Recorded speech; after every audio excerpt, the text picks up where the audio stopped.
ఒకసారి ఈ సందర్భంగా 1971 యుద్ధాన్ని గుర్తు చేసుకోవాలి. వాస్తవానికి 1971 యుద్ధం ఎందుకోసం వచ్చింది, దేనికోసం వచ్చింది?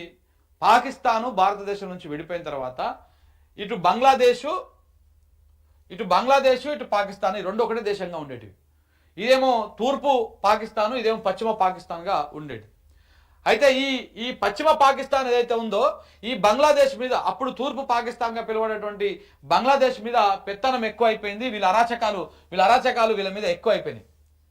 వీళ్ళు కూడా ఇప్పుడు ఏదైతే బలూచిస్తాన్ ఏదైతే వేర్పాటువాదాన్ని కోరుకుంటా ఉన్నదో, మాకు ప్రత్యేక దేశంగా ప్రకటించండి అని కోరుకుంటా ఉన్నదో, అట్లనే 1970 నుంచి కూడా వాళ్ళు ఇదే ప్రయత్నాలు చేస్తా ఉన్నారు. వీళ్ళు ఈ ప్రాంతంలో ఇక్కడ ఎంత ఆ వేర్పాటువాదాన్ని కోరుకున్నటువంటి వాళ్ళు, మా స్వతంత్ర దేశంగా ఉంటామని చెప్పేసి కోరుకున్నటువంటి వాళ్ళు గెలిచినా, వాళ్ళ పార్టీలు గెలిచినా కానీ ఈ పశ్చిమ పాకిస్తాన్ వాళ్లకు ప్రాధాన్యత ఇవ్వకపోతుండే.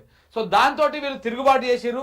ఈ తిరుగుబాటులో న్యాయం ఉందని చెప్పేసి అప్పుడు భారతదేశంలో ఉన్నటువంటి అప్పటి ప్రధానమంత్రి ఇందిరాగాంధీ కూడా ఈ తూర్పు పాకిస్తాన్కి సపోర్ట్ చేసి 1971 డిసెంబర్ 3వ తారీఖు నాడు యుద్ధం ప్రకటించాల్సి వచ్చింది. అది మన కోసం కాదు, ఈ దేశం ఏదైతే బంగ్లాదేశ్ ఏర్పడడం కోసం వాళ్ళు చేస్తున్నటువంటి పోరాటం మద్దతు ఇచ్చింది.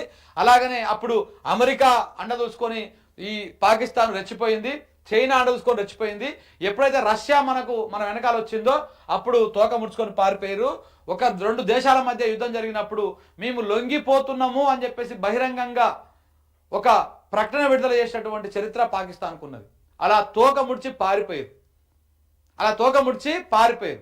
అప్పుడు బంగ్లాదేశ్ స్వతంత్ర దేశంగా ప్రకటించడం జరిగింది. దానికి సంబంధించినటువంటి వ్యవహారం అది.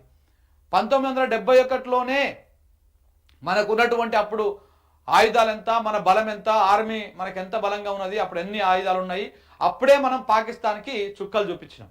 అది పెద్ద మ్యాటరే కాదు. మరి ఇప్పుడు ఇంత బలంగా ఉన్నటువంటి దేశము దేశంతో పాకిస్తాన్ పెట్టుకోవడం అవసరమా ఈ సమయంలో?